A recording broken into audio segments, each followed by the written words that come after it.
Hello, my name is Ian Green from enjgreenpiano.com, and this is another tutorial video.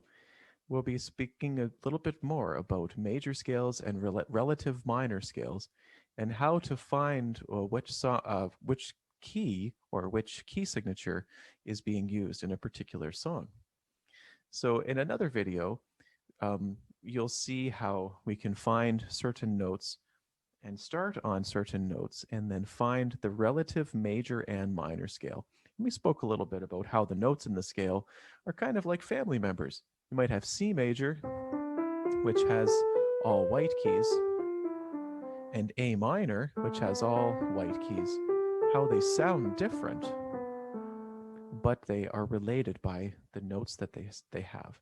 And then we talked about how starting on the starting note of your major scale and going down 3 semitones will help us to find the relative minor starting note. If you keep the same notes, you play a certain different sounding scale, but there is still relation between the two. So now what we can do is we'll share the screen to go to a great resource which is available online, which is a good exercise that we can use to explain a little bit more about how this can work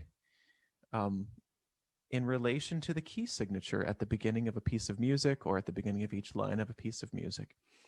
Now, when looking at key signatures, you may remember that for the key signature starting with sharps, you go to the last sharp and you go up a semitone to find the major scale. That's the trick there. And then for flat scales, you go to the second last flat, and that's the name of the scale. So now we can build on that a little bit further to determine the key signatures for minor scales. And by the way, I'm using a really great resource that's available called musictheory.net. So you can find that on any Google browser or any website browser.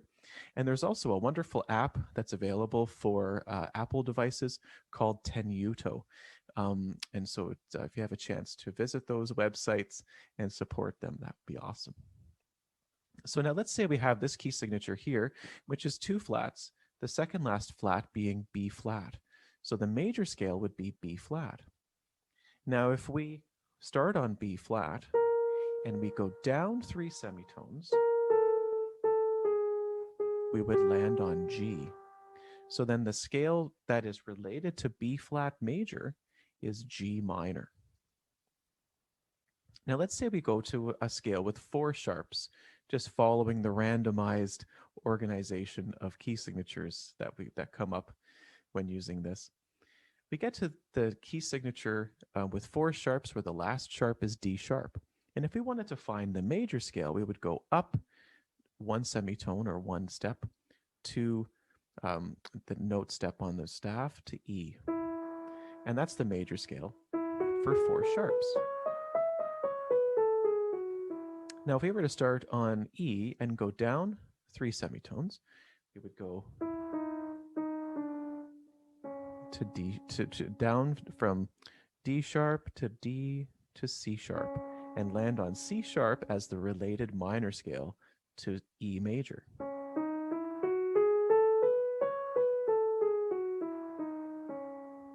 So that would be the answer here. Let's do one more. We would have here 2 sharps where we have F sharp and C sharp. The last sharp, if we go up a semitone or one small half step, we would land on the note D, and that would be the major scale with 2 sharps. But if we go down 3 semitones, we would land on B as the relative minor scale. So something that's interesting is always checking the key signature and then seeing what the major scale is, knowing what that major scale note is, and then counting down 3 semitones to find the relative minor scale. So we can stop sharing the screen now. If you have a chance to go to that website, that's a great resource, musictheory.net.